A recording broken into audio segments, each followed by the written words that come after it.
la doctora Josefina Román Vergara, aborda el tema transparencia y protección de datos personales. Doctora, por favor.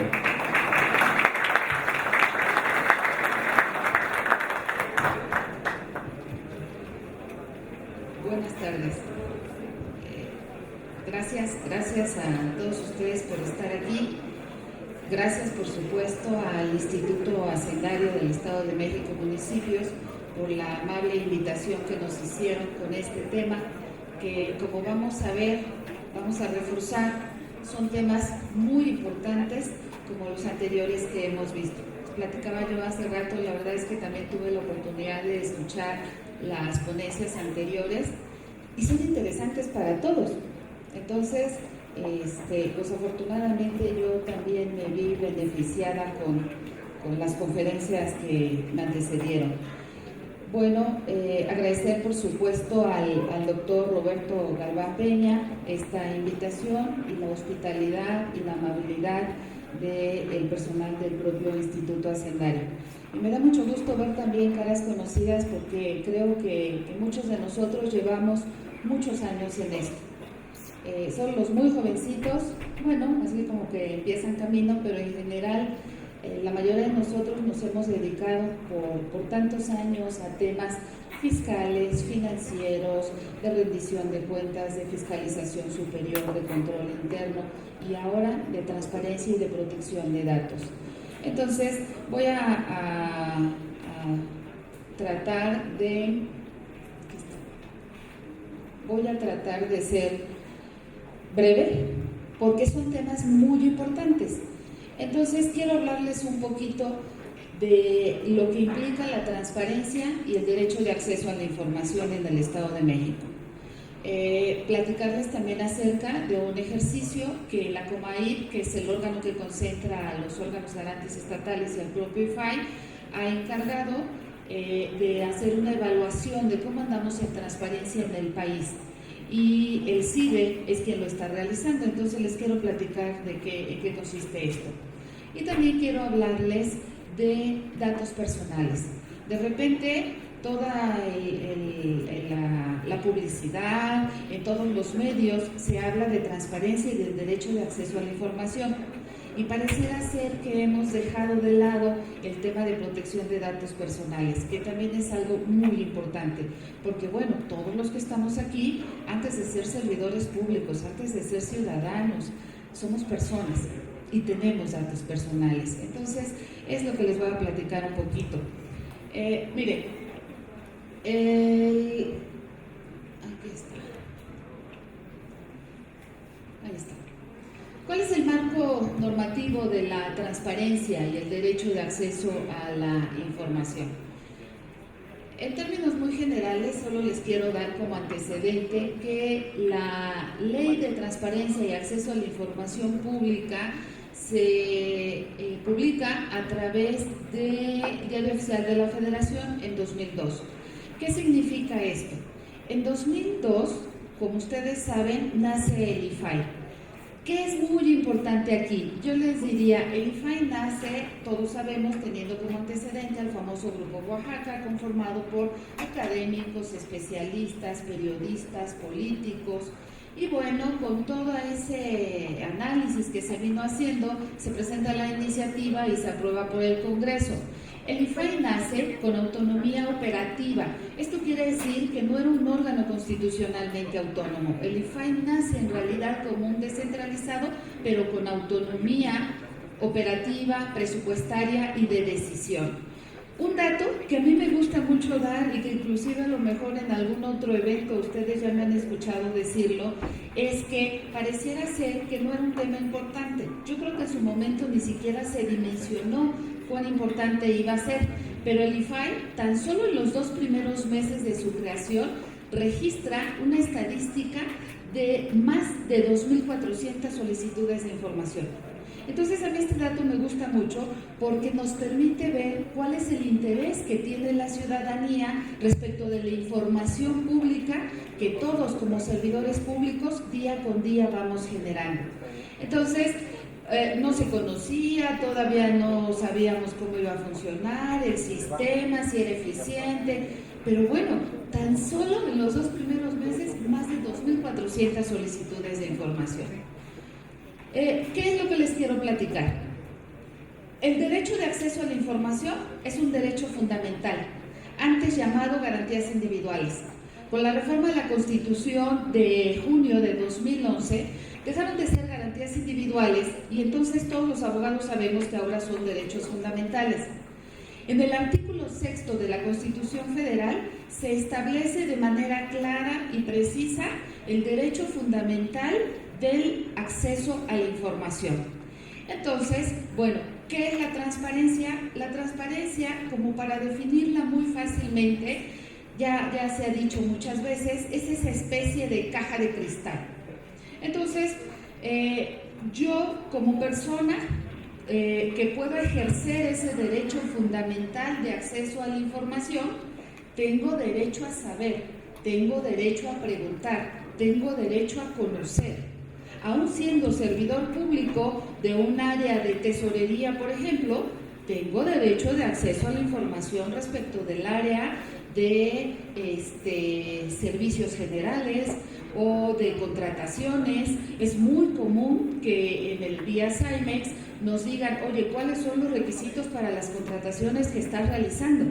Entonces, bueno, insisto, es muy importante hacer esta precisión porque todos somos personas y el derecho de acceso a la información es un derecho fundamental contemplado en el artículo 6 de nuestra Carta Magna. Bien, ¿a qué me lleva esto? ¿Cuáles fueron los principios y bases que se establecieron a partir todavía no se reformaba la Constitución, a partir de la propia Ley de Transparencia? Bueno, desde ese tiempo los principios y bases que se establecieron es que primero, toda información en posesión de autoridades es pública. Entonces, desde antes tenemos ya el principio de publicidad.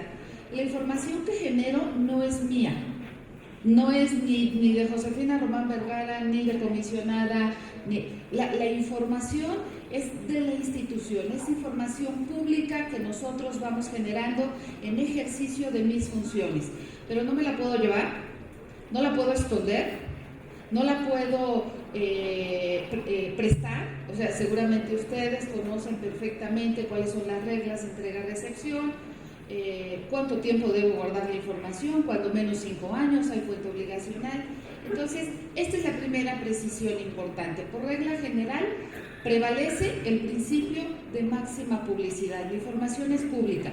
Solo por excepción, la información podrá reservarse y de manera temporal. Aquí es importante nada más dejar claro que una es la clasificación que nosotros realizamos, que el comité lleva a cabo cuando la información es reservada y cuando tengo que clasificar porque la información es confidencial. La información es reservada por razones de interés público. Y entonces la ley muy claramente establece y precisa cuáles son esas razones de interés público. Si no estoy en ese supuesto, no puedo reservar información. Y la clasificación por reserva siempre es temporal.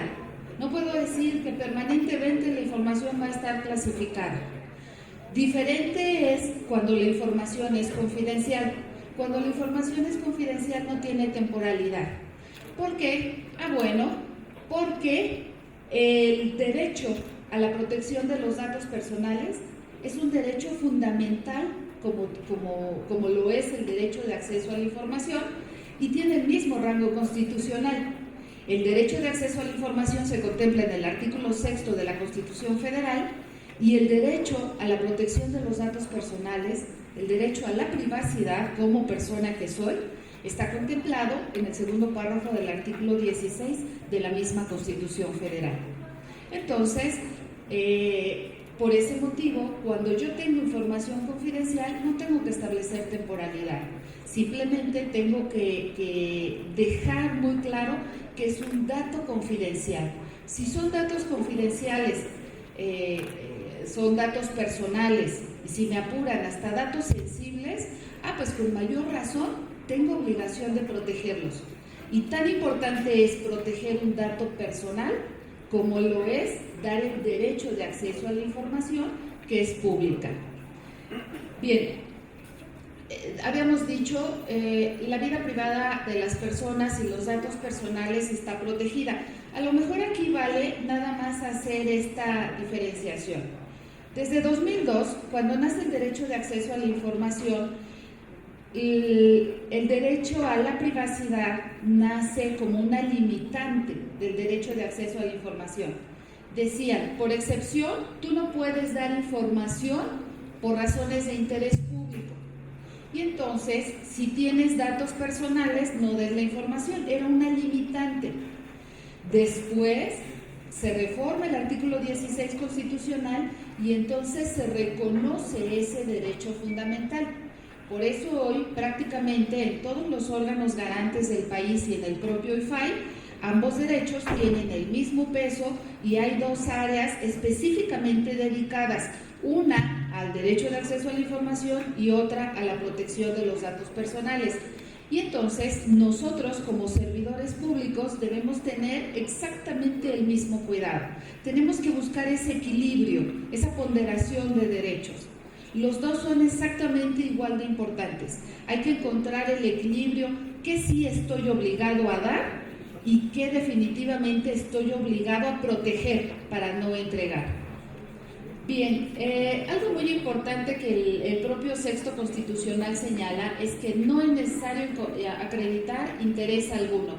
De hecho, la Ley de Transparencia del Estado de México claramente refiere personalidad inclusive. Dice, no tienes que acreditar personalidad. ¿Qué es lo que ocurre en este caso? Seguramente si hubiera por aquí titulares de unidades de información o responsables de módulos o que han estado en contacto con este tema, sabrán que en el SAIMEX, que es el Sistema de Acceso a la Información del Estado de México, uno de nuestros solicitantes recurrentes es Batman, es Superman, es Enrique Peña, es Pancho Villa, y bueno, ahorita la moda es que ya ni siquiera un nombre, ponen caritas. Algunos caritas felices, otros caritas enojadas, otros de ojitos grandes. Ajá. Bueno, la Constitución establece muy claramente que no tienes que acreditar ni interés, ni justificar la utilización, y nuestra ley estatal ni acreditar personalidad jurídica, todavía lo dice de manera precisa. El acceso es gratuito. Aquí es importante también señalar que se ha establecido, y además es un criterio de la Corte, que se tiene prácticamente en el país, es que el derecho de acceso a la información es el procedimiento para que hagas la solicitud. Y en el SAIMEX, obviamente, no te cuesta nada, necesitas solo una computadora e internet. Puedes hacer solicitudes de información de manera personal, atendemos, por ejemplo, en el InfoEM también solicitudes telefónicas.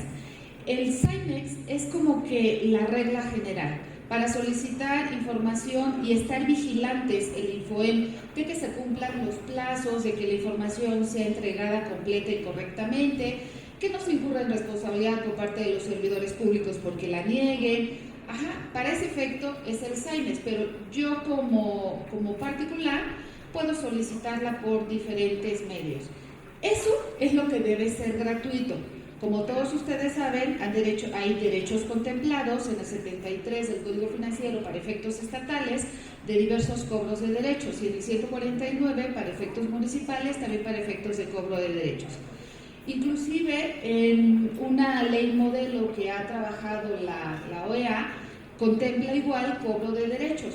El punto es que no puedo cobrar de más. O sea, puede cobrar, inclusive les comentaba, la ley modelo de la OEA y prácticamente todas las entidades del país se contemplan derechos para reproducción, solamente reproducción y envío. En el Estado no tenemos la modalidad de envío porque vía SAIMEX no cuesta. Entonces, es lo único que puedo cobrar. Los mecanismos de acceso a la información y procedimientos de revisión deben ser expeditos. Los recursos de revisión que se hacen valer ante el InfoEM cuando el sujeto obligado no contesta en tiempo y en forma o no contesta completamente son resueltos en un periodo de 30 días hábiles. En general, yo les puedo decir que el 99% de los recursos que atiende el INFOEM sí están siendo resueltos en 30 días y el sujeto obligado tiene 15 días hábiles para cumplimentar esa resolución.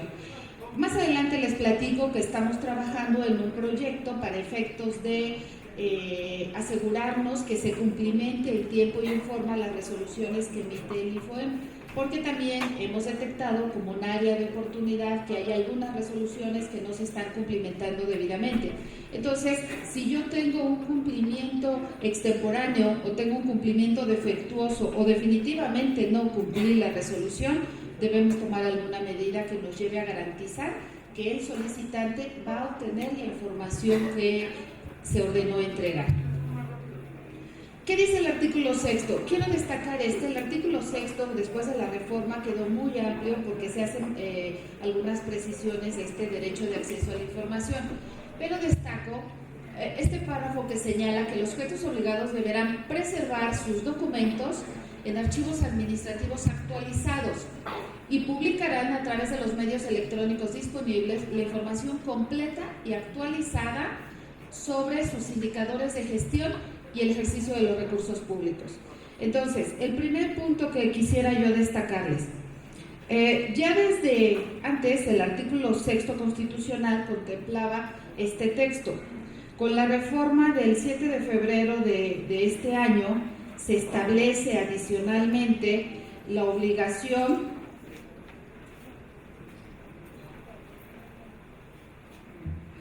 es la fracción quinta del diario del 7 de febrero de este año que reforma el artículo 6. Los sujetos obligados deberán preservar sus documentos en archivos administrativos actualizados y publicarán a través de los medios electrónicos disponibles la información completa y actualizada sobre el ejercicio de sus recursos públicos y los indicadores que permitan rendir cuenta del cumplimiento de sus objetivos y de los recursos obtenidos. El mismo primer párrafo de la fracción primera del apartado A del artículo 6 señala: los sujetos obligados deberán documentar todo acto que derive del ejercicio de sus facultades, competencias o funciones. La ley determinará los supuestos específicos bajo los cuales procederá la declaración de inexistencia de la información. Y entonces aquí me quiero detener, porque miren, justo el día de ayer concluyó el Seminario Internacional de Transparencia en Materia Judicial. Entonces, este tema en particular fue motivo de análisis y de discusión, y yo les quiero decir que inclusive a mí me parece que antes de esta reforma ya había los elementos legales suficientes para establecer que sí hay fuente obligacional para los servidores públicos, todos, de documentar nuestra actuación en ejercicio de nuestras funciones. Bueno, hoy la Constitución muy claramente lo señala, no es fácil, no va a ser fácil simplemente hacer declaraciones de inexistencia. Si tengo una fuente obligacional de que el documento exista y no lo hice, a mí me parece que sería motivo de responsabilidad. Si tengo fuente obligacional de que el documento exista y no está porque se perdió, lo que les hemos pedido es que, bueno, si estaba, si lo hiciste pero se perdió, levanta las actas correspondientes, da vista a la Contraloría o al órgano de control interno competente para que también realice lo propio. Porque la declaración de inexistencia, les quiero platicar, que procede cuando existe fuente obligacional de tener el documento. Cuando se trata de un hecho negativo, no tengo que hacer una declaratoria de inexistencia. Oye, me pides cartas de recomendación que he dado en mi oficina. No he dado ninguna. No tengo fuente obligacional para hacer cartas de recomendación. Es más, no debiera. Si recomiendo a alguien, debiera hacerlo a título personal, ¿no? Entonces, no hay fuente obligacional. Lo que tengo que contestar es decir, oye, ya revisé, ya chequé el archivo, ya hicimos una búsqueda exhaustiva, inclusive de mi antecesor, y no existe ningún documento de las características que tú me pides. Es un hecho negativo. Pero si me piden la nómina de la quincena pasada del instituto del INFOEM, y yo digo, no la tengo, y además te digo, hice la búsqueda exhaustiva, y te hago la declaratoria de inexistencia en el comité, pues está bien, porque nadie está obligado a lo imposible. Entonces no la puedo dar porque no la tengo, casi que no lo entiendes, está bien. Pero si existe fuente obligacional, hay uno o varios probables responsables y alguien tendrá que investigar y determinar lo que proceda conforme a ley. Entonces, esto no quise dejar de decirlo porque, insisto, es un tema muy importante. Les decía, hay que diferenciar transparencia, rendición de cuentas y responsabilidad. La transparencia, bueno, estoy dejando ver, estoy en esa caja de cristal. Somos servidores públicos y así es como debemos de trabajar. Obviamente, el último párrafo, quiero muy rápidamente darle lectura al último párrafo del artículo 6, que dice que habla de una coordinación entre acciones con entidad de fiscalización superior en materia de archivos, el propio IFAI y los órganos estatales, el INEGI, y todo ello con el objeto de fortalecer la rendición de cuentas del Estado mexicano.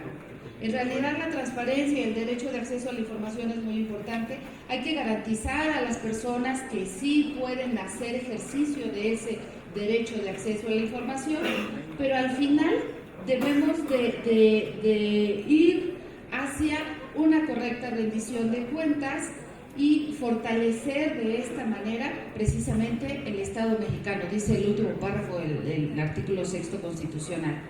En términos muy generales, son las obligaciones de transparencia. Por supuesto que todos ustedes saben que existe un catálogo de información pública de oficio. El artículo 12 de la Ley de Transparencia del Estado de México establece muy puntualmente cuál es ese catálogo de información pública que todos tenemos que cumplir. Ustedes saben que el INFOEM pone a su disposición el SAIMEX, que es el sistema a través del cual el particular puede hacerles la solicitud. El titular de la unidad de información la recibe, las turna, se puede subir todo el carteo que se hace porque es muy posible que no tenga la información inmediatamente a la mano cuando me la están solicitando. Pero bueno, dispongo de un plazo para solicitarla al servidor público habilitado que corresponda, me contesta y entonces le damos la respuesta completa y correcta al solicitante. Adicionalmente, también saben que dentro de en la misma plataforma tecnológica que tiene el INFOEM, contamos con el IPOMEX. El IPOMEX es un sistema que concentra la información pública de oficio de todos los sujetos obligados y entonces la deja ver al particular de la misma manera. Un particular va a poder ver la información pública de oficio del municipio de Tlatlaya y del municipio de Tlalnepantla. Y entonces, por fracción, de acuerdo con el catálogo que nos da el artículo 12 de la propia Ley de Transparencia, se va estableciendo el directorio, el organigrama. La propia ley dice, oye, cuando te digo directorio te estoy diciendo que me des también categoría y sueldos. Y entonces, con base en los criterios de la propia Ley de Transparencia, el IPOMEX contiene esta información. ¿Por qué hago esta referencia? Porque justamente cuando la COMAIC, que es la Conferencia Mexicana de Acceso a la Información, que es el órgano que concentra tanto al IFAI, al Distrito Federal y a los 31 entidades federativas, se solicita al CIDE, que es una institución muy reconocida y seria en el país, que haga este ejercicio de métrica. ¿En qué consiste este ejercicio de métrica de transparencia? Es el diagnóstico que realiza el CIDE a petición de la COMAIC, que integra a los 33 órganos garantes del Estado, para conocer el estado que guarda la transparencia y también, por supuesto, identificar las áreas de oportunidad y las buenas prácticas. Es posible que el IPOMEX, que a lo mejor al Estado de México le funciona tan bien, lo podamos compartir nosotros con otra entidad federativa. Es posible que otra entidad federativa tenga un sistema mucho más ágil de acceso a derechos ARCO, por ejemplo, que lo pudiera compartir con los demás, que nosotros creemos que el SAIMEX es bastante bueno. Pero hoy también debo decirles que la métrica de la transparencia abarca también la dimensión de acceso a derechos ARCO. En general, el CIDE solamente se había concentrado en evaluar el derecho de acceso a la información. Ya para efectos de esta métrica, que la deben estar entregando el mes próximo, contiene también evaluación en materia de protección de datos personales. ¿Qué dimensiones contempla el estudio? Va a evaluar calidad de la información pública de oficio, es decir, el IPOMEX. Por eso les hemos insistido mucho a todos los sujetos obligados, municipios, organismos descentralizados, empresas de participación estatal, fideicomisos, todo el sector central estatal, de mantener permanentemente actualizado el IPOMEX. Ocurre mucho que de repente ya subí información en enero y estoy en septiembre y no la he estado actualizando cuando ya hubo cambios importantes. Entonces, bueno, la petición es tener ese cuidado de que el IPOMEX esté permanentemente actualizado y alimentado como debe de ser. También contempla la calidad en la atención de solicitudes de información. De repente hemos detectado que hay sujetos obligados que contestan muy rápido, pero a lo mejor no me das la información que te pedí. Es muy común que nosotros interpretemos qué es lo que quiso decir, pero si tengo duda y sé que es información pública, prefiero que des de más y no que dejes de dar. Algo que nos ha pasado mucho últimamente, me dice, quiero el recibo de pago firmado por el presidente, así, recibo de pago con la firma del presidente. Y entonces yo asumo que basta con que te dé la nómina, que son documentos diferentes. ¿Contiene la misma información? Sí contiene la misma información, eso no lo puedo cuestionar. Pero lo que sí puedo cuestionar es que el derecho de acceso a la información es documental. Y si yo te estoy pidiendo un documento que se denomina recibo de pago con firma del presidente, ese es el que tengo que entregar. Si yo quisiera la nómina, te pido la nómina. Si quisiera la información, me podrías hacer una tarjetita que dijera cuánto gana el presidente. Pero si te estoy solicitando ese documento en particular, ese es el que hay que entregar. Ajá. Entonces, esto nos ocurre mucho porque dices, es que es lo mismo. A lo mejor es lo mismo para ti como servidor público, pero no es lo mismo para el solicitante que está ejerciendo un derecho fundamental, que además es documental y que además te está precisando qué documento requiere. Entonces, eso es importante que lo tomen en cuenta. Calidad del órgano garante. Nosotros somos los primeros en ser evaluados de todos los sujetos obligados del Estado de México. Antes que un municipio, antes que un poder, antes que un organismo autónomo, antes que un descentralizado, el primer evaluado en métrica de transparencia es el INFOEM en todas las dimensiones. También, por supuesto, nos evalúan la calidad de la legislación. Legislación en materia de acceso a la información pública y legislación en materia de protección de datos. Afortunadamente, el Estado de México es una de las entidades federativas que sí cuenta con ley de protección de datos personales. Hay entidades federativas en donde no tienen una ley y entonces tienen un capítulo o algunos artículos así como que clavados forzadamente en la propia ley de transparencia. El Estado de México, la verdad es que en ese sentido es de los más completos. ¿Cuáles son los aspectos a evaluar?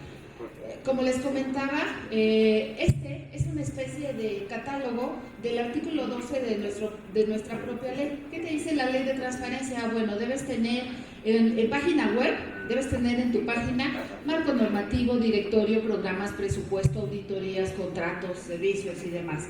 Hace rato, justamente en la presentación pasada, si ustedes se dan cuenta, nos dieron un dato en donde decía, todos estos municipios no tienen en página ni su ley de ingresos ni su presupuesto de egresos. Entonces, esos son de los datos básicos, de los medulares que debieran estar, por lo menos en el apartado de IPOMEX. IPOMEX tiene los 125 municipios del estado y el INFOEM está a sus órdenes con la mejor disposición de apoyarlos en lo que sea necesario para mantener alimentado y actualizado esa plataforma de IPOMEX. Bien, obviamente entonces el CIDE nos va a evaluar el grado de cumplimiento de la ley de transparencia, el grado de cumplimiento de información pública de oficio que esté a la vista, también protección de datos, aquí se me pasó, pero también el grado de cumplimiento de la ley de protección de datos, cómo están sus sitios electrónicos, el promedio, la evaluación estatal. Será, el CIDE elige determinados sujetos obligados, estatales y municipales, y cada uno de esos sujetos obligados tendrá una evaluación particular. La suma de esas evaluaciones y el promedio será la calificación que obtenga el Estado de México, que la conoceremos, les comparto, el mes próximo seguramente. ¿Cómo se hizo? A través de solicitudes de información de usuarios simulados, a través de algunas entrevistas en campo que se hicieron con titulares de unidades de archivo, con titulares de unidades de información, con investigaciones que también los propios investigadores del CIDE realizaron a la legislación, a los lineamientos, a los reglamentos, a los manuales en esta materia, para dar al final su evaluación. Hoy todavía no la tenemos, les comparto que la última, que fue de 2010, el Estado de México quedó en un lugar séptimo, pero bueno, todavía no había evaluación en materia de protección de datos personales y que también ahora se ha incluido en materia de archivos. El CIDE, para efectos de esta métrica, visitó ya algunos archivos, como fue el archivo del Poder Judicial del Estado, el archivo del Ejecutivo vía Secretaría General, de algunos municipios. Toluca fue visitado en tema de archivos. Y bueno, como ustedes se dan cuenta, hoy está directamente interrelacionado el tema de transparencia y acceso a la información pública, el tema de protección de datos personales y el tema de archivos, porque justamente estos dos derechos, los dos primeros, tanto de acceso a la información como de protección de datos, son derechos documentales. Yo no puedo solicitar al área de personal del municipio donde trabajé hace 10 años si él no tiene papeles. Yo no puedo solicitar el plan de desarrollo municipal si no está documentado. Ahora, más bien un documento, no solo papel, porque hay documentos que son electrónicos. No todos los documentos tienen que ser en papel. Hay fotografías, hay videos, hay audios. Entonces, todo eso es motivo del derecho de acceso a la información y también de protección de datos personales. De manera muy sucinta, les quiero platicar un poco de la reforma constitucional que recientemente, el 7 de febrero de este año, precisamente promulgó el presidente de la República. ¿En qué consiste? Es amplia, no me voy a detener a leérselas, pero sí quiero darle algunos aspectos medulares.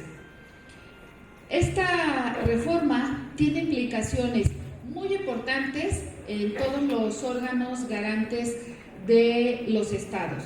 Empezaba yo diciendo, el IFAI nace en 2002 con la ley federal. Desde entonces, la ley federal contenía por ahí algunos artículos de protección de datos personales, pero ni fue reformado en 2002 el artículo 6º constitucional ni el artículo 16 constitucional. Entonces, bueno, al día de hoy tenemos dos derechos fundamentales reconocidos por dos artículos constitucional federal diferentes, con principios diferentes. ¿Cuál es el principio que prevalece del artículo 6 de acceso a la información? Es el de máxima publicidad. Si tienes duda y es información pública, entrégala. ¿Cuál es el principio que prevalece en el derecho de protección de datos personales? Es el de máxima privacidad. Es una información confidencial. Bueno, entonces la tienes que proteger, la tienes que cuidar, tienes que vigilar, inclusive que quien la maneje sean personas responsables. Este nuevo texto, les decía yo, que modifica sustancialmente el diseño, porque el Estado de México, el Infoem, ustedes recordarán, nace el IFAI en 2002, el Infoem nace en 2004, pero como un organismo descentralizado, también con autonomía técnica y de gestión. Es hasta 2008 cuando en el Estado de México el Infoem nace como un organismo constitucionalmente autónomo. En realidad en el Estado de México estábamos mucho más avanzados que a nivel federal, porque en 2008, que el INFOEM ya fue constitucionalmente autónomo, el IFAI seguía siendo un organismo descentralizado, no era autónomo. Fue hasta el 7 de febrero de este año que se constituye, se erige como un órgano constitucionalmente autónomo. Les decía, eso ocurrió en el Estado de México desde 2008, pero hoy hay entidades federativas que todavía no tienen organismos garantes de estos derechos fundamentales autónomos. Todavía tienen comisiones, todavía son unipersonales, no todos son colegiados, no está uniformado simplemente la denominación. En el Estado de México somos comisionados. Hay entidades federativas donde son consejeros. Hay entidades federativas, insisto, no hay colegiación. Querétaro es unipersonal. No se ha definido tampoco, no se ha uniformado. En el Estado de México somos 5 comisionados de transparencia. En el IFAI todos sabemos, ahora son 7. Hay entidades federativas donde solo son 3. Entonces, bueno, en este tema todavía hay mucho que trabajar para homologar algunos aspectos medulares y para armonizar también las legislaciones que tienen que ver con transparencia, con acceso a la información, también con rendición de cuentas, también con fiscalización superior y también con responsabilidades administrativas. Esta reforma, de manera muy resumida, pudiéramos decir que la clasificamos en 3 grandes grupos.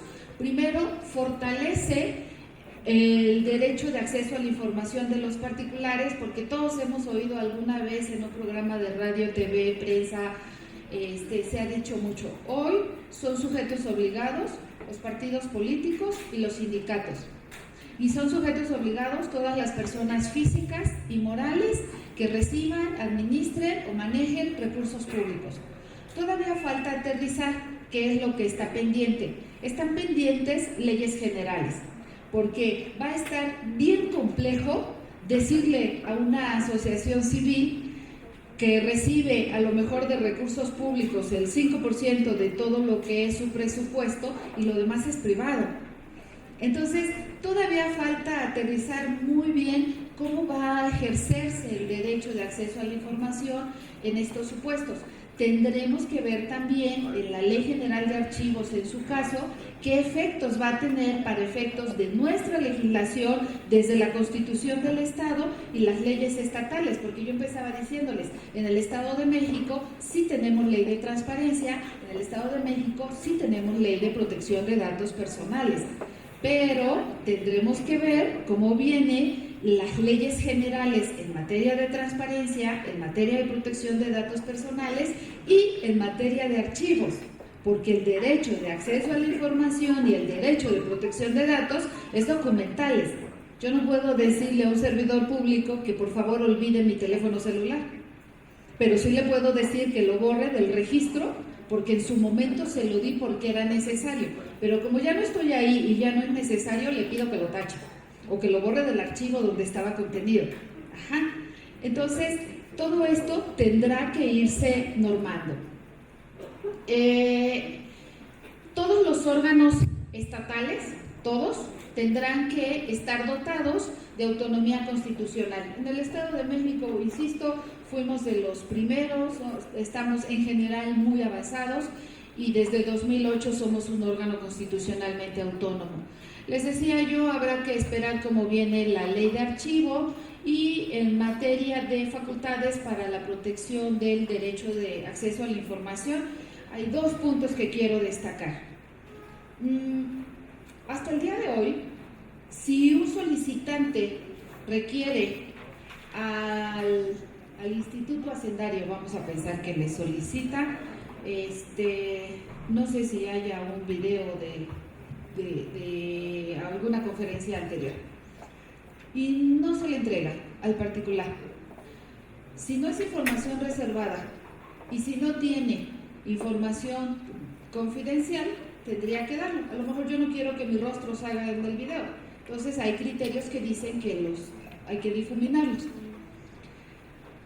Si se negara la información El solicitante puede recurrir al Infoem vía recurso de revisión. El Infoem en 30 días hábiles tiene que resolver. Y entonces decimos, efectivamente, hizo muy bien el Instituto Hacendario en no dar la videoconferencia, por todas las razones que expuso. Hoy, el particular tiene el amparo, porque no hay un recurso ordinario de defensa, tendría que irse al amparo. En las discusiones que hubo para la reforma a la Constitución, se dijo que primero, el particular no tiene por qué ser especialista en la materia. Segundo, el amparo generalmente cuesta, porque el amparo no lo puede hacer cualquier persona, tiene que ser un licenciado en Derecho titulado con cédula profesional, y para que le vaya muy bien, bueno, bien pagado.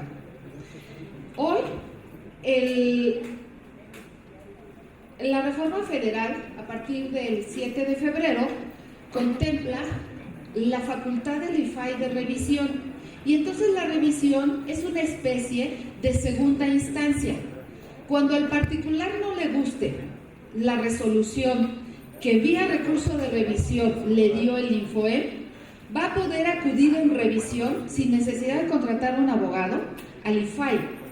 Y el IFAI, siendo un órgano garante federal, va a revisar la resolución del órgano garante estatal Infoem, y entonces va a poder decir, no, te ordeno, Instituto Hacendario, que entregues la información y te doy este plazo para que lo entregues. Esto es muy importante, porque yo he estado diciendo prácticamente en todos los foros que hay muchas cosas que muy evidentemente es información pública y que tenemos que entregar, y que permitimos que el asunto se vaya a un recurso de revisión. Y si llegara a darse el caso de ir al IFAI, bueno, yo les quiero comentar que hay asuntos que ni siquiera tendrían por qué ser noticias municipales y pueden llegar a ser noticia nacional, por algo que todos sabemos que es público. ¿Que el sueldo del señor presidente? Claro que es público. ¿Qué prestaciones tiene? Es público. Que la nómina completa del municipio es público, que el programa de obras del municipio es público, que el tabulador de sueldos es público. Entonces, yo les invito en este punto a que reflexionemos mucho el tema de que toda aquella información pública de oficio, generalmente, lejos de perjudicarme el entregarla, generalmente constituye el publicitar, el que todo el mundo se entere de todo lo bueno que hago. A lo mejor tengo una nómina gorda, pero fíjate que además he hecho todo esto, en obra pública, en servicios generales, en educación, en salud. Entonces, creo que mucho de lo que es transparencia y derecho de acceso a la información es la perspectiva que nosotros tengamos del tema. ¿Qué otra cosa es importante? Además de la revisión como una segunda instancia, les decía que podemos hacer noticia nacional, algo que debe resolverse de manera muy simple, es la facultad de atracción. El IFAI, siendo un órgano garante federal, va a poder atraer los asuntos que considere importantes y trascendentes de cualquier entidad federativa. A lo mejor, ¿sabes qué? El Instituto Hacendario es tan importante que no te toca Infoem. Me lo voy a traer. Tendrán que establecerse reglas. Estamos esperando que la ley general, de manera muy precisa, seguramente se tomarán los criterios de la Suprema Corte de Justicia de la Nación para precisar muy claramente en qué casos voy a poder atraer, porque no creo tampoco que el IFAI tenga la capacidad humana y material, así como de pescar todos los asuntos que considera importantes del país. Pero bueno, la Constitución Federal hoy contempla la facultad de atracción de estos asuntos al IFAI. Y bueno, en la ley general tendrá que homogeneizarse procedimientos. En el Estado de México se llama procedimiento de revisión. Tengo 30 días hábiles para resolver, y el sujeto obligado, una vez que le notifico la resolución, tiene 15 días hábiles para cumplimentarla. Pero en cada entidad federativa es diferente. Les decía, en el Estado de México, nada más por darles un dato, en 2013 recibimos 19.337 solicitudes de información. De esas se fueron a recurso 2.300 solicitudes, por ahí de 2.300 recursos. De esos recursos hay que verificar el cumplimiento de la resolución, pero no todas las entidades federativas tenemos los mismos plazos, los mismos formatos, los mismos requisitos. Hay entidades federativas que dicen: no te doy la información si no me señalas domicilio, no te doy la información si no me das la copia de tu IFE, no te doy información si no vienes a mis oficinas. Bueno, eso está superado. En el Estado de México, insisto, somos de las entidades federativas que tiene de las mejores legislaciones, tanto en acceso a la información como en protección de datos personales. Pero bueno, hoy no hay opción. La ley general tendrá que establecer y tendrá que homogeneizar todos estos procedimientos para que sean prontos y expeditos. Tendrán que ser rápidos y tendrán que estar muy bien hechos. Esa es la intención de la reforma. Y bueno, muy rápidamente les comparto protección de datos personales. Decíamos desde un principio, les comentaba, nace la protección de datos personales como una limitante del derecho de acceso a la información. Hoy todos tenemos claro que es un derecho fundamental y que así como puedo exigir el derecho de acceso a la información, también puedo exigir que mis datos personales, que mi privacidad sea protegida. Aquí está. Nada más, este es importante porque nos permite ver muy claramente cuál es la competencia. De repente hay mucha confusión. Miren, en materia de protección de datos personales en posesión de particulares, la competencia es del IFAI y por eso existe la Ley Federal de Protección de Datos Personales en posesión de particulares. Si es una empresa, si es una persona física que se dedica a actividades empresariales o servicios, bueno, la autoridad competente para determinar y resolver lo procedente en protección de datos personales lo es el IFAI, y esta ley está en vigor y el IFAI todos los días está trabajando con ella. En posesión de entes públicos, la propia Ley Federal de Transparencia y Acceso a la Información Pública Gubernamental también le otorga la competencia al IFAI. En materia federal, bueno, todas las autoridades federales estarán a lo que el IFAI diga respecto de reglas, lineamientos y demás que tienen que ver con protección de datos.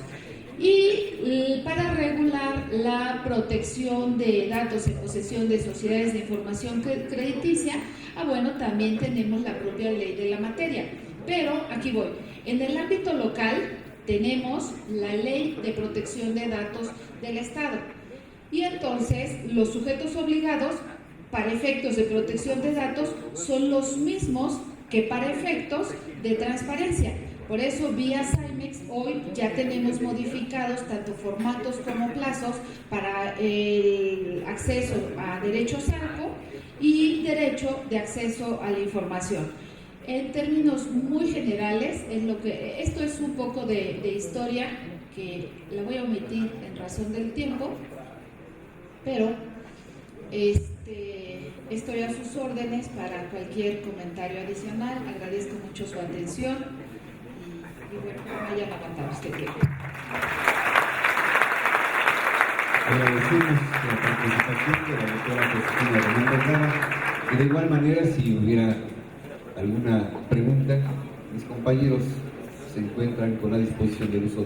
Pablo Silva, doctora de Chimalhuacán, del área de planeación. Mire, en las mesas pasadas, en los temas pasados hablamos sobre conciliación laborales y conflictos y juicios, preguntaba precisamente que si son públicos los expedientes, tal vez en un juzgado, en la Junta o en el tribunal no sean públicos mientras estén en proceso, pero también ese expediente debe obrar en el área jurídica de la entidad pública municipal. Entonces no sé si son públicos o no, sujetos a consulta a través del sistema de información.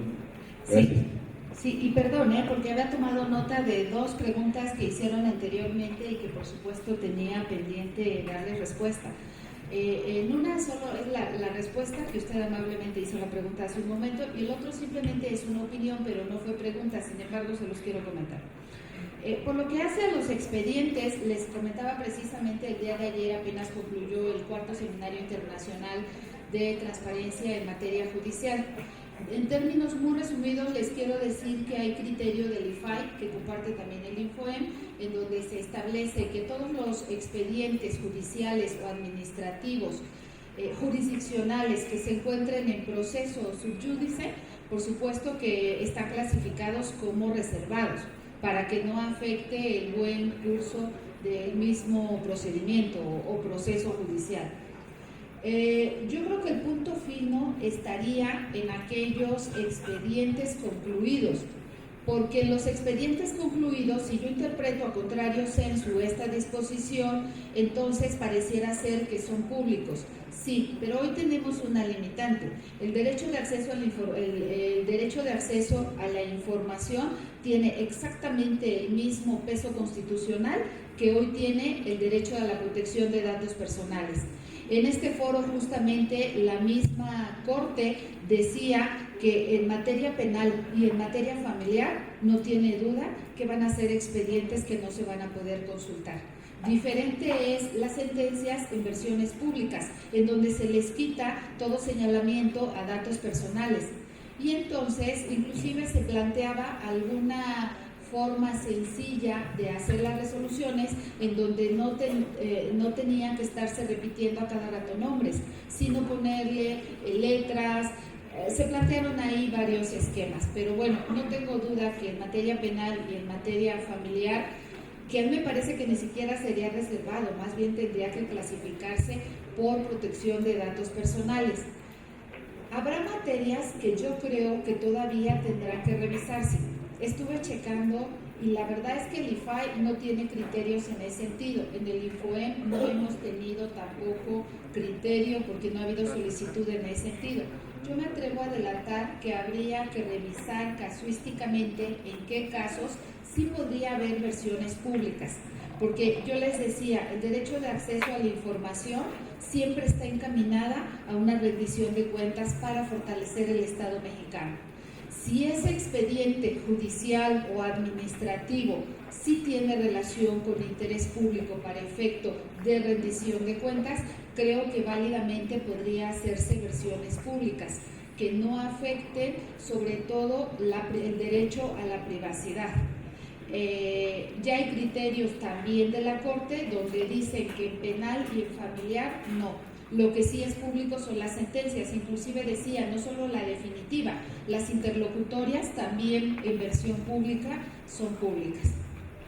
No, complementando otra, también en la cuestión de los datos biométricos de uno, por ejemplo, si nosotros pedimos nuestro expediente médico al seguro, al ISSSTE, al ICEMI, mejor ni a nosotros nos lo dan, ni siquiera tenemos derecho a esta información. ¿Eso cómo está regulado actualmente? Lo que pasa es que los datos personales, le decía yo, son todos aquellos que identifican a la persona. ¿Qué es lo primero que me identifica? Me identifica el rostro, me identifica mi nombre, me identifica mi domicilio, me identifica mi firma. Todos son datos personales, pero la propia ley de datos personales hace otra clasificación y dice, pero hay datos personales que además de ser personales son datos sensibles.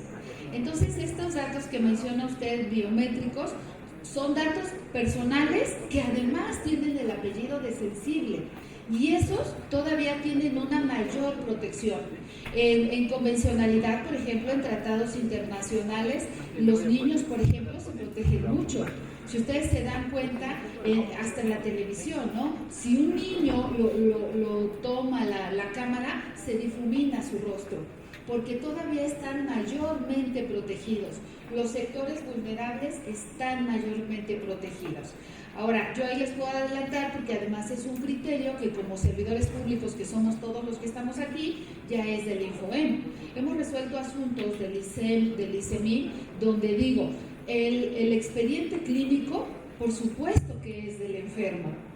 El expediente clínico no es del hospital, no es del médico, porque bueno, también hay norma oficial mexicana, también en algún momento o en algún otro país se maneja que las notas médicas son opiniones de los médicos, no del paciente. Bueno, aquí se ha dicho, haz versiones públicas y entrégala, porque nos comentaban la problemática, hay expedientes clínicos que tienen datos personales sensibles de terceras personas cuando van a donar, ¿no? Me van a hacer una cirugía y entonces llevo 10 donantes para ver quién pasa. Bueno, mi expediente contiene datos personales sensibles de otras personas que también tienen derecho a la privacidad. Los expedientes, por ejemplo, de los colegios, de las escuelas, de los tecnológicos, contienen un montón de información que no solo es personal, son datos sensibles. Entonces, bueno, todo esto debe de estar perfectamente protegido. La Ley de Protección de Datos Personales del Estado establece claramente, debe haber un registro de base de datos, debo identificar la finalidad para la cual estoy recabando el dato. O sea, ¿por qué me pides CUR si a lo mejor no la vas a ocupar? ¿Para qué pides la CUR si es un dato que te va a obligar a tener medidas de seguridad adicionales? ¿Para qué pides la firma en un registro si a lo mejor no lo ocupas? ¿Para qué me pides mi teléfono celular si a lo mejor nunca me vas a llamar? Vas a agarrar ese registro y lo vas a dejar. Entonces, bueno, aquí la sugerencia, también la recomendación es que como sujetos obligados identifiquen ustedes muy bien cuáles datos tengo necesidad de recabar. Primero, ¿qué bases de datos tengo? ¿Y qué finalidad tienen esas bases de datos? Y si la información que contiene esas bases de datos es la necesaria para el fin que le estoy dando. Si no requiero saber, hay lugares que para contratar a una persona le pregunto cuántos hijos tiene, con quién está casado, a qué se dedica su señora, en qué escuela tiene a los hijos, cuántos años tienen. Ok, si te sirve, acota la finalidad. Y una vez que acotaste la finalidad, identifica si todos los datos los necesitas. Si no, no los estés recabando, porque te obliga a tener mayores medidas de seguridad. No es lo mismo que tengas la currícula completa del servidor público que trabaja contigo, a que tengas los datos personales y sensibles de sus hijos menores de edad. Entonces, bueno, aquí la recomendación, identifiquen muy bien esas bases de datos. Y algo que no fue pregunta, pero que les quiero opinar, miren, hasta me subí mi teléfono, que lo uso para poner un tiempo, pero en este caso no lo usé para eso. Les quiero compartir un tema que ayer, estando en el evento en México, me llegó, porque hace rato decían de las cuentas bancarias, de los fondos federales. Entonces, bueno, como todos ustedes saben seguramente, yo fui 7 años directora jurídica de LOSFEM. Y de repente sí duplican cuentas y todo lo que platicaron ya me lo sé. Y entonces, de hecho en el INFOEM se estableció el criterio que las cuentas bancarias son reservadas hasta ayer. Hasta ayer el INFOEM tenía ese criterio. Ayer mismo recibí un tuit de Oscar Guerra Ford, uno de los comisionados del IFAI, lo subieron, no sé si él o de su ponencia, y leo literal, criterio propuesto por mi ponencia, Oscar Guerra Ford, y avalado por el IFAI, es considerar como información pública datos de cuentas bancarias de sujetos obligados.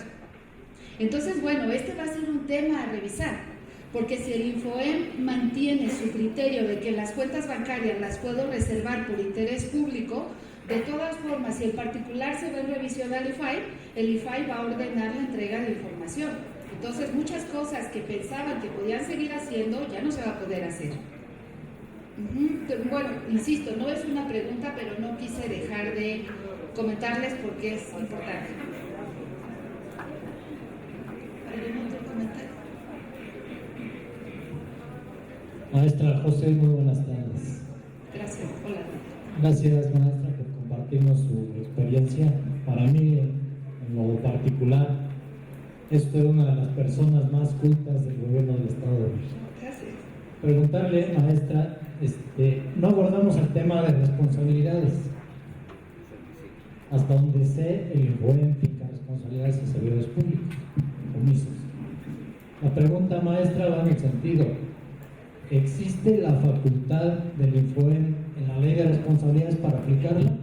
2. Y si existe dentro del código de conducta la obligación de proporcionar esta información al INFOEM para que el sujeto obligado sea responsable. Muchas gracias. Sí, gracias, muchas gracias, maestro, por esta pregunta. Miren,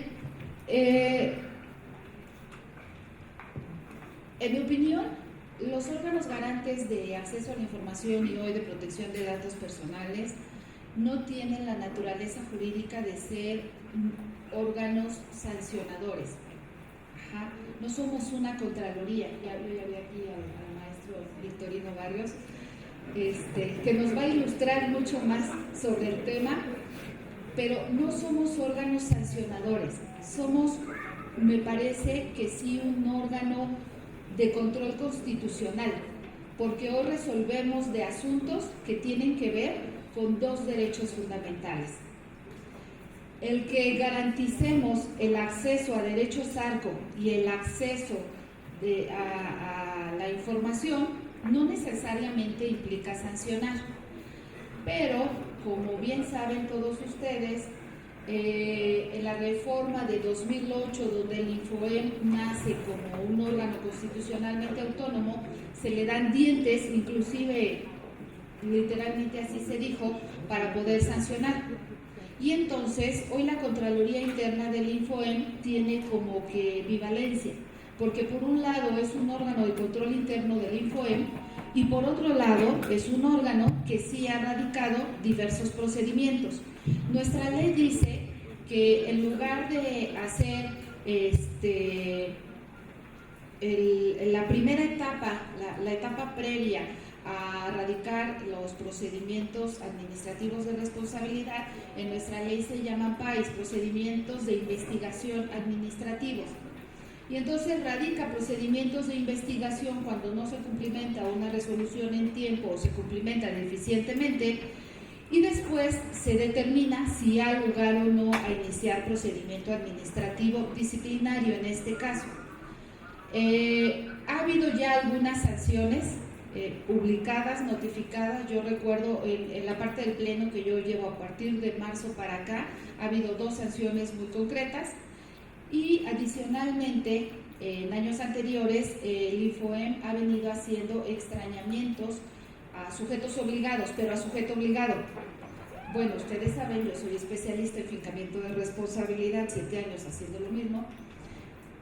Tengo bien claro que para fincar una responsabilidad, primero debo identificar fuente obligacional, debo identificar al o los probables responsables, para llegar a la conclusión de que efectivamente violentó una disposición legal, normativa, reglamentaria, un oficio que lo obligaba a cumplir con determinada actuación u omisión y no lo hizo.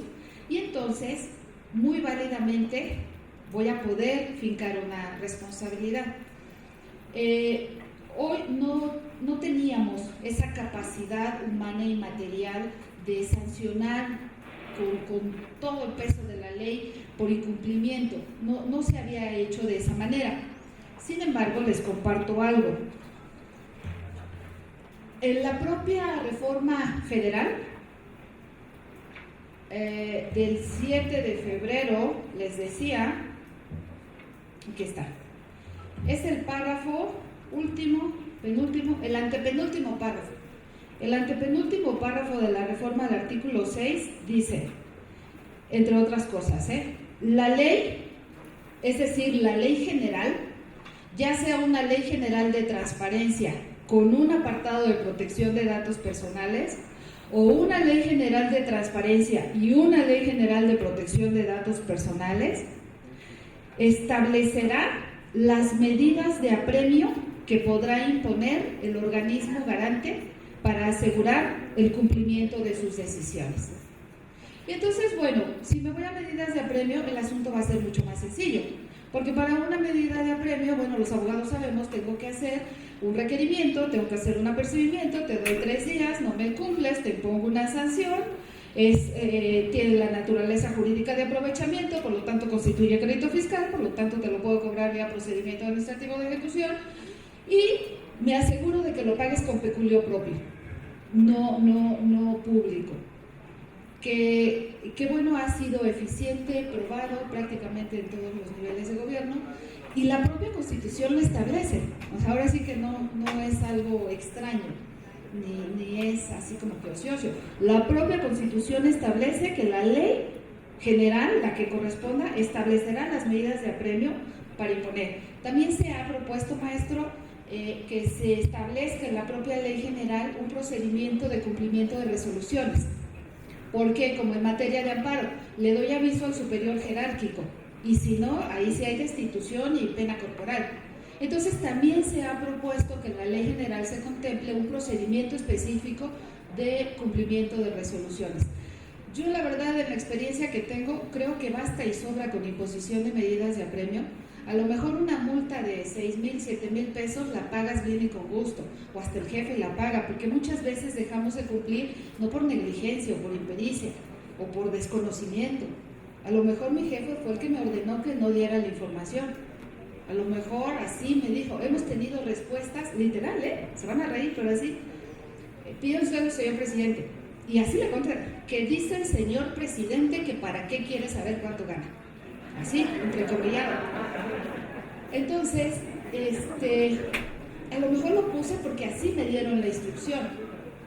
Pero bueno, imponiendo medidas de apremio, yo le voy a decir que de las primeras veces, a principios de 2007, del OSWE, un director de organismo de agua, así acumuló casi 80,000 pesos de multas.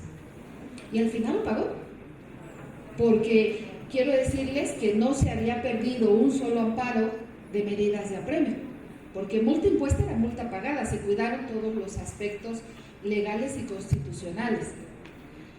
Habrá que ver cómo se aterriza el mecanismo, porque como ustedes saben, la ley general es reglamentaria, va a ser reglamentaria del artículo 6 y va a ser reglamentaria del artículo 16 en el segundo párrafo.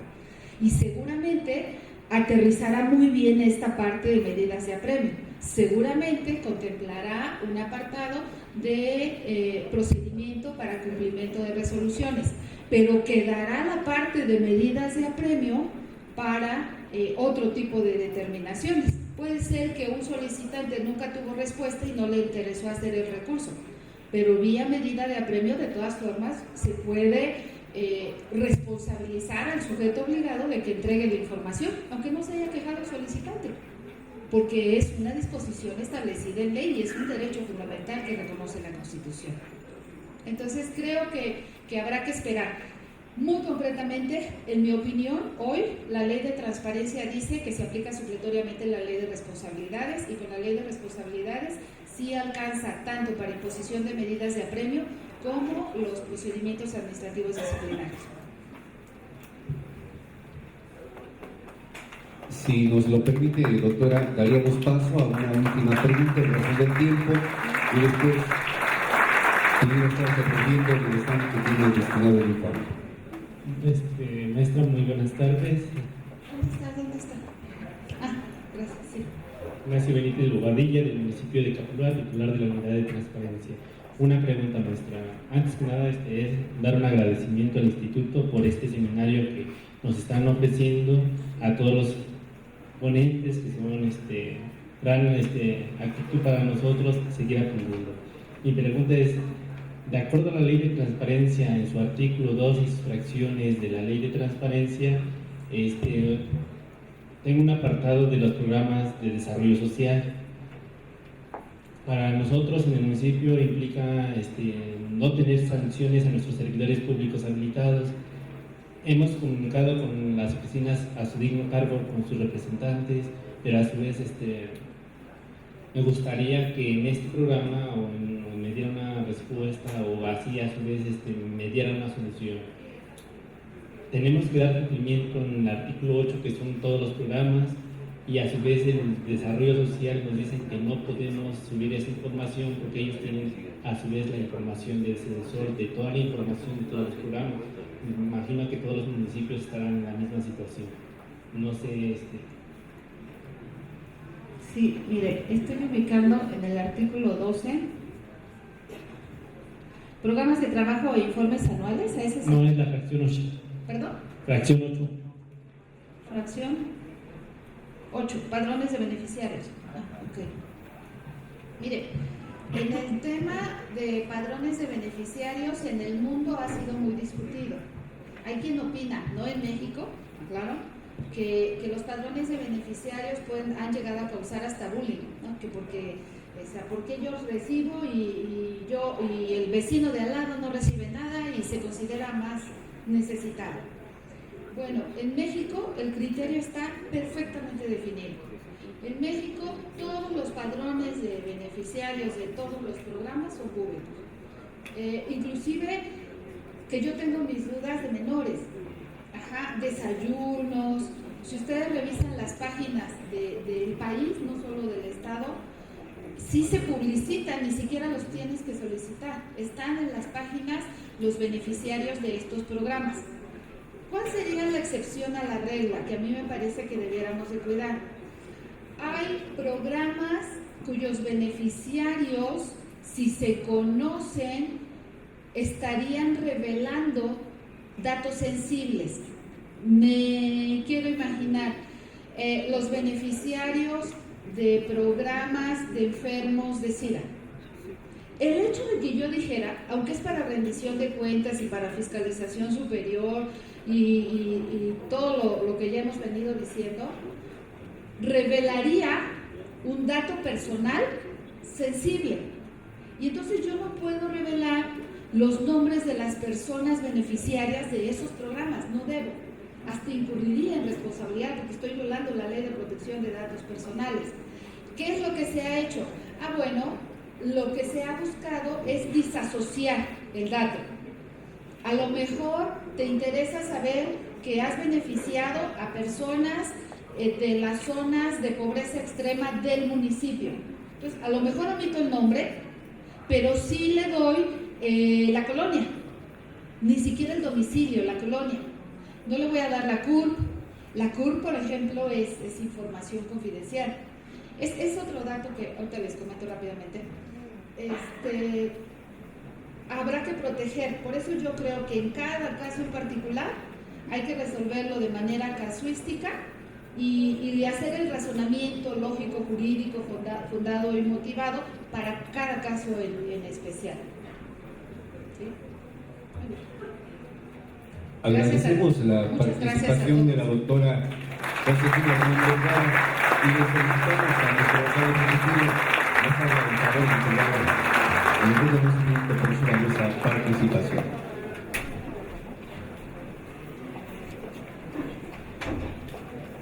Asimismo, les recordamos de la ubicación de los stands como módulos de información de las diferentes dependencias.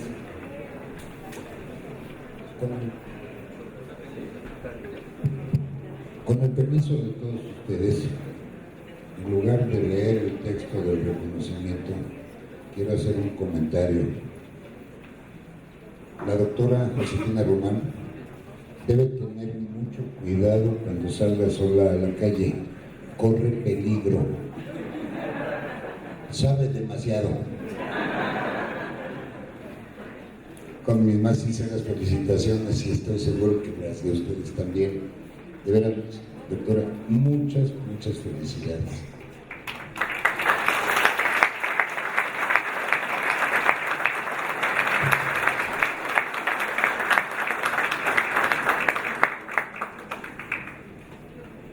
Una vez más, nuestro agradecimiento a la doctora Josefina Román.